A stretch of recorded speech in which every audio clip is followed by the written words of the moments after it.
深淵裏沒法釋放，千噸的瓦斯爆炸極哀愴，300米深坑裏沒有期望，劇毒的黑煙已奪去症狀，摸黑中奔跑，卻路向迷惘。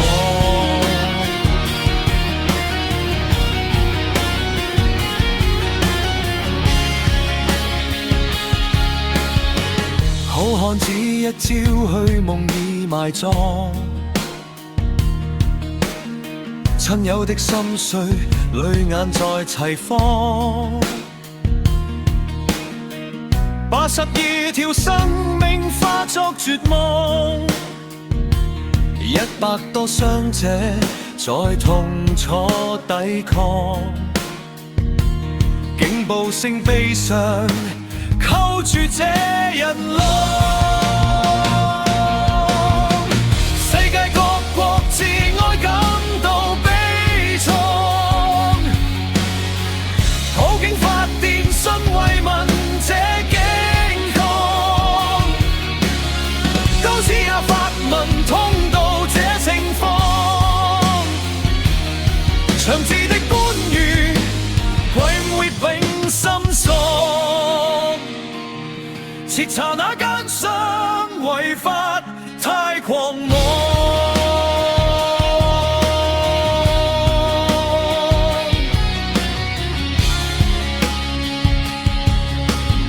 生還者會想那麼更迷惘，一氧化棒使你命運變空曠。過去17年最慘痛狀況，國務院追查謠言辦各方，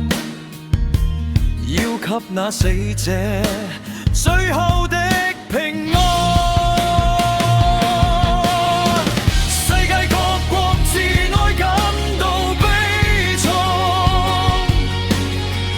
普京發電信慰問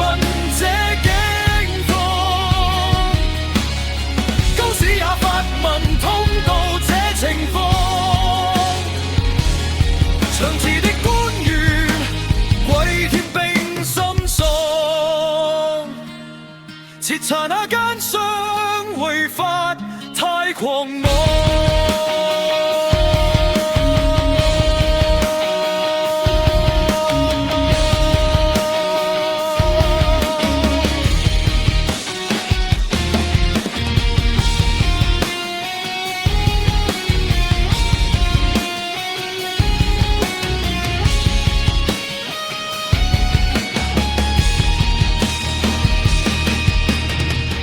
願逝者安息去到那天堂，地底的微光已化作星光，家屬的悲泣永遠在回盪，歷史的教訓以後莫探望。